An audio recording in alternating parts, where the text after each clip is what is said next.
Okay, hang on. I'm gonna have a really bad time with this scene. No, no, no, no. No, that's not it. No. Yankers ever eaten Vegemite without tossing their cookies? As an Australian, this is, and like, let it go. You know what I mean? Like, why am I so hung up?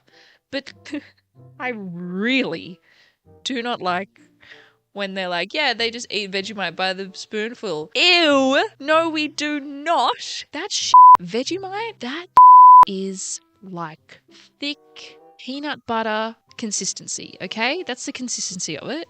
Already it's like in your mouth. But then it tastes like vinegar and petrol. Hello. I got a new chair. Today we're watching a movie that I have seen before, but way back in the before times. My wonderful, wonderful late grandma Jill, Nanny Jill, she used to pirate movies, I'm going to say, in a way. And she would like tape on a VCR. This is like in the early 2000s. This was one of the movies. This movie is called Our Lips Are Sealed. Cue the song. Alex the Seal. It is a 2000 crime comedy film starring Mary-Kate and Ashley. Oh, I was obsessed with Mary-Kate and Ashley, particularly Mary-Kate. Oh my god, huge crush. Okay, should we watch this? Oh god, I'm so scared. You can't say Ashley and Mary-Kate. You just can't. Okay, we open with an explanation of the Witness Protection Program. This was huge as a kid. I always thought I was going to end up in the Witness Protection Program because like every movie I watched was about like protection program. Okay, now we meet witnesses 9235 and 9236. And that, my friends, is Mary-Kate and Ashley. And now we're at school and they're trying out for the cheerleading squad. So they do the pyramid and unfortunately Mary-Kate sneezes, which almost topples the whole thing. But then Ashley reaches for a Kleenex. And so taking her hand up means that the pyramid fell. So now there is an angry mob chasing them down the street because they ruined the pyramid. I don't think that would matter. So now they're at the mall and they've got bags over their heads because they don't want to be recognized because everybody hates them for ruining the pyramid. But now we've cut to a jewelry store and people are robbing it. So Ashley's trying to put some ketchup on her hot dog, but she can't, so she hands it to Mary-Kate. And Mary-Kate gets it out and spurts it onto one of the burglars. And he thinks he's been shot. I've been shot! And so then he falls down. They demask him. Is that Keanu Reeves? Whoa. Doesn't that look like Keanu Reeves?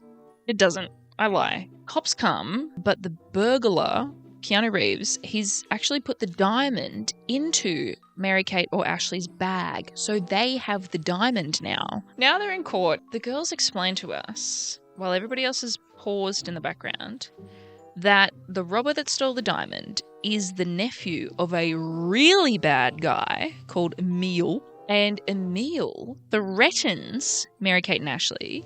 You girls will pay for this. He gets pulled out of the court. They get called in by the FBI. And the FBI is like, we're going to put you in witness protection because Emil is going to come after you. So we're going to relocate you and you'll have to go to a new school. You'll get new friends. You'll get a new home, whatever. And they're like, oh, we won't have to go to our school again where everybody hates us because we ruined a pyramid. So the FBI agent is like, if you blow your cover, we will have to relocate you again.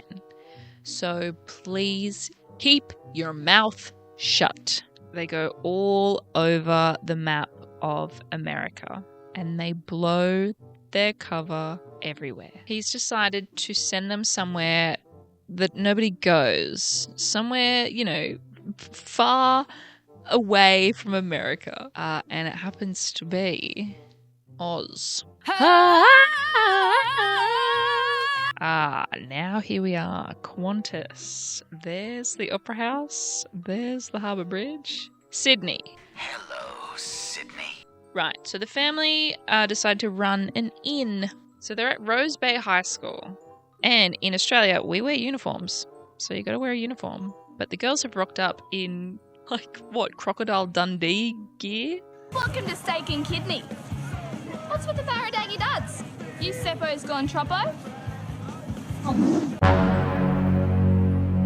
You Seppo's gone troppo? That's awful. Also, I'm really sorry that she just said Seppos. That's something that Australians refer to Americans as in a septic tank. That's awful. So mean. And her accent was unbearable. There are people that exist that sound that Australian. I talk up here and sounding, I've got some relatives. Mary-Kate and Ashley, they don't understand what what she said, so they gave us subtitles. So, once again, they nearly blow their cover, but Mary-Kate saves them. So we're getting the high school, introduction. Nerds, the jocks, the cool girls. So there's Victoria and the popular crowd. So there's some spunky looking surfy guys that catch the eye of the girls and vice versa. This is really giving Summer Heights High. It's a Bummer Heights High. So we're on a boat with this lady, Katie. They tell the girls how they're going to fit in with the Aussies. And the advice is to stop worrying and have some fun. I come from a land. So the girls are down at the beach and they're watching all of us bloody larrikins having a good day. Good day down by the beach. So someone's thrown a boomerang on the beach. That's really dangerous. They're weapons. And Mary-Kate throws it back, but she catches it. So now everybody is like, how'd you do that, brah? Also, I just want to say that this is a movie from the early 2000s and the Indigenous and Aboriginal representation in this movie is zero. I just want to say that I don't think that white people should be playing with boomerangs unless you've been invited to or you're allowed to from Indigenous people. I just don't think it's right. Ashley is learning the lingo, and let me hear what she says, because this is going to be funny. I don't like to whinge, but I said, bring on me damper and hot chalky. Put on me jumper, dug into some tucker, but me brekkie had chicken snags. I don't like to whinge, but bring on me damn hot chalky. Put on me jumper. Yeah, say that. I say that. But me brekkie had chicken snags, but they wouldn't, because we wouldn't serve chicken sausages on a breakfast thing. Whinge. Don't you say whinge? Stop whinging. Now I sound like my mum. Stop whinging. So they keep trying. Step 2, eat the local grub. Okay, hang on. I'm going to have a really bad time with this scene. No. As an Australian, this is, and let it go. You know what I mean? Why am I so hung up? That Vegemite, that is it tastes like vinegar and petrol, and it has to be on a piece of toast or a piece of bread with butter. We don't sit there and eat it out of the jar. Unless you do. If you do, please don't comment and say, I eat it by the jar and I'm Australian, because you're an idiot. That's disgusting. Step 3, catch a wave. Okay, so they're going to try and surf. This is slay. Now, they're also learning how to use their head. So they've got empty cans, Diet Coke baby, and they squish them down. And now they're all waiting for Victoria's approval. And she's like, yeah, you guys are awesome Aussies. So Emil is going to send his criminal family members to Sydney to get the girls. One of them is Jason Clarke, who is a quite famous Australian actor. So these two Crims... These two Trent Crims. See, what I find funny about this movie is that they're in Sydney, but then they'll show shots of this, lost out in the bush. That is nowhere near Sydney. Anyway, back to the gals. Oh, no. Oh, drama. So, pause, I have to pause it. So much is happening right now. Sheila's on the beach playing volleyball with Lenny, the nerd. And she waves at Maddie and Abby, at Mary-Kate and Ashley. And they wave back. And they're like, oh, you guys friends with Sheila? Victoria. She's like, you friends with Sheila? And the girls are like, yeah. She showed us around. She's cool. And then the boys were like, ugh, she's friends with that slur. No, God, I hate this. Lenny, and then Mary-Kate or Ashley, they were like, oh, they're more than friends. And Victoria's like, what? Oh my God. Hey, Sheila, I heard you and Lenny do the lip mash. Making fun. Oh no, now they're becoming the mean girls. Then enter the surfy boys. And remember, the popular kids don't like the surfy boys. So they're getting in trouble right now from the popular kids because they're on their turf. The popular boys and the surfy boys having a bit of a fight. And the hottie in the blue makes a joke. And that makes the girls laugh. And he's like, Ray, you've been watching too much Baywatch.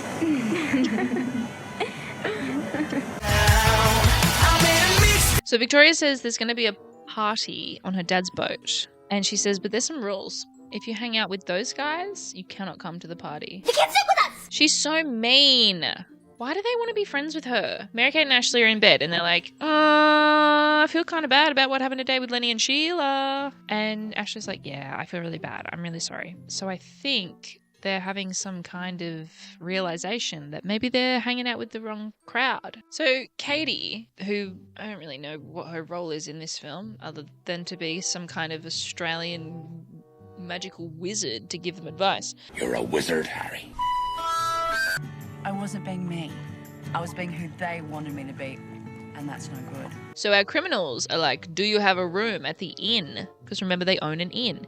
And the mum's like, yeah. So they've made it to Rose Bay. The criminals steal the girls' room key because I believe they're going to try and find the diamond. They've looked everywhere, but they cannot find the diamond. And then we cut to Ashley's neck, and it is around it with a piece of string like a necklace. So she's like, I just found it in my bag. So weird. Little does she know, it's worth $1 gajillion. So now they're getting sus because they're like, we haven't had any guests at the inn for 2 months, the 2 months that we've been here. Like, what if they're the criminals? And now they're starting to see all this like really scary stuff. And they're just wigging each other out, and the movie goes black and white. So they run down to the beach, and they run into the boys, the surfy boys, that they're not allowed to talk to. So the boys say they're going over to Luna Park. They're in Bondi. That's going to take hours to get there. Like 40-minute drive to get to Luna Park from Bondi, especially at this time of day. Okay, so Luna Park's shut. However, Surfy Hottie has a key. They've got Luna Park all to themselves. That's sick. So Luna Park, if you don't know, it's a theme park, but it's like not. Like there's maybe one roller coaster, but it's like old school Coney Island for my American friends. Coney Island vibes. Whoa, we get some sleigh editing here, and we're obviously bonding with the boys. We're bonding with the boys from Bondi. Oh, to be young and feel love's cruel sting. But the girls come home and they are giddy, giggly girlies because they've been hanging out with boys. And they get into their room and their room has been ransacked. And they're like, it was definitely the kangaroo. And it wasn't. We know it wasn't. It was the criminals looking for the diamond that's actually around Ashley's neck. Oh. Look at these outfits. Look at these outfits. This is what I remember as a kid. I wanted these outfits so bad. I really want that dress that Ashley is wearing. Look at it. It's so cool. Am I crazy? That's the coolest dress ever in the world. The criminals are like, where are you guys going? And she's like, boat party. And they notice the diamond. Anyway, they're clearly having the best time on this yacht out on the harbour. A slow song starts and everybody starts to slow dance. Oh my god, so he went in for a kiss and she turned away because her heart belongs to the surfer. The girls just want to be with Pete and Avery. Guess who shows up on a boat? I'm on a boat, motherfucker, take a look at me. Victoria's like, what do you think you're doing here? And Avery's like, we heard there was some babes on board. This whole turf fight is now culminating in a surf-off. So whoever wins the surf-off gets to own the beach. So there's so much happening. There's going to be a surf-off. We got to get the diamond. Girls got to get back to America. They can't be friends with the hotties if they want to be friends with Victoria. It's all very, we're at the peak, we're at the climax. So the girls are like, I am so sick of living a lie. I'm sick of being paranoid. I like these boys and I want them to know who I am, who we are. But then the criminals come and grab the girls and they're like, I'm going to kill you. Look at Darling Harbour. They're going to... So they're running away from the criminals. Look at it. Look at the toilets even. They're so cool. Oh, hi. It's editing me. I just wanted to explain why I freaked the heck out about Darling Harbour. They've completely redeveloped it and it's sort of in the midst of construction at the moment. But I just wanted to share some of these photos from Darling Harbour in the 90s. We even had a flippin' monorail. It was like living in Springfield. Sydney was fun back then. Okay, back to the thing. So now they're driving. What the heck? Aren't they like 14? So the boys are like, is there something you want to tell us? Because like, why were we just being chased by these two criminals? But the girls are like, look, we like you. You guys are cool. We are in trouble, but we can't say anything more than that. But we will tell you when the time is right. And that's a really mature response, I think, from the girls. Yeah. So the criminals get back to the inn and they can't get in the front door. In. Jesus. What are they wearing? They go to the back door and they slide it open and they walk inside and they... What the heck? They sideshow bob themselves on some skis. So now the girls tie them up. So this is their torture. That's quite funny. The girls are torturing the criminals with makeovers. Love that. The tension is broken by a phone ringing and Ashley answers it and it's Emil on the other end. Also, it's quite funny. The diamond has a name and it's called the Neil Diamond. So it's all revealed. So Ashley's being like, this is the go. The diamond looks amazing around my neck, especially with casual wear. So if you want the diamond, you're just going to have to come down to Australia. Otherwise, I'm going to throw the diamond in the ocean. Back at the FBI headquarters, he gets a page from the Parkers. This is going to send him... The FBI guy's just thrown the pager in the toilet because he's so cooked. Ashley invited Emil to come down to Australia and also the FBI so that the FBI could catch Emil. And she left a message, but I don't think it's going to happen. It is the day of the surf-off. Here we are today live at Manly Beach, where stakes are high as two teams will vie for the control of the beach. And if I'm not mistaken, here are some contestants now. Whoa, that was a lot. Even as an Australian, when I hear really like, "G'day, how you going? We're here out here," I'm like, oh my god. Now there's a note on the door of the inn that says "Gone to Surf Wars." So Emil has arrived and he reads the note. And he knows where that is. Alright, the boys are out surfing the waves. Ripping it up. I don't really know surf term. Grommeting out. You just drop in and just smack the lip.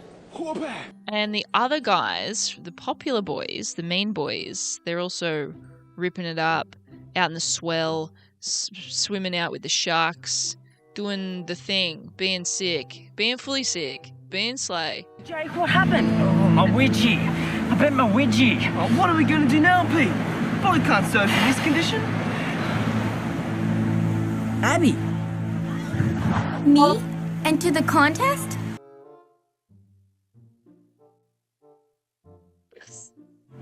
Oh, my wedgie. Me poor wedgie. I don't know what a widgie is. Widgie, like widgety grub. We have grubs here, like little bugs called widgety grubs, but I've never heard like your finger being referred to as a widgie.